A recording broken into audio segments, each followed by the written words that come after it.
ISIS now issuing a warning, calling for bigger and bitter attacks following the bombings in Brussels yesterday.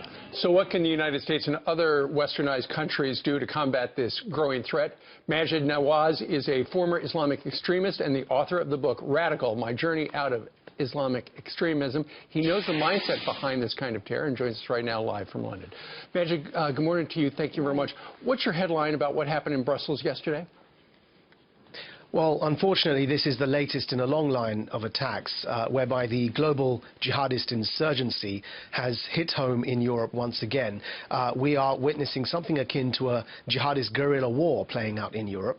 But we must remember, this is just in this month alone, it's the 8th of 7 other attacks that have happened across the world. 2 in Pakistan, jihadist attacks I refer to. 2 in Pakistan, 2 in Turkey, 1 in Ivory Coast, 1 in Mali, and 1 in Nigeria. So what we're witnessing, actually on a global level, is something unprecedented. I call it the global jihadist insurgency, and it's in fact an ideological struggle as well as a military struggle.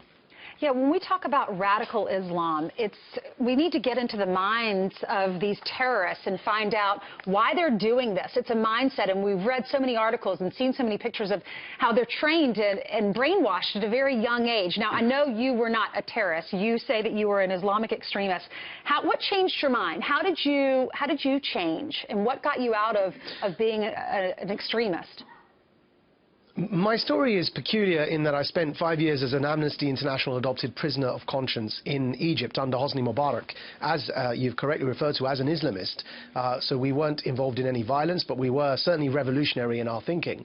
And I changed over living, actually up close, between the years 2002 to 2006, with senior jihadists and Islamists in Egypt, some of the who's who of the Islamist scene back then. And something similar to kind of George Orwell's Animal Farm, by living up close to them, I was living the jihadist version of Animal Farm. I got to see how these people were living up close, and I became incredibly disillusioned with this ideology. Back then, I used to hear conversations about how they would enslave people when the caliphate was resurrected, and I eventually came to the conclusion that I wanted nothing to do with that. And of course, with hindsight, I'm delighted that I did. I now spend my life challenging that ideology. So you're the perfect person. Real quickly, what do we do?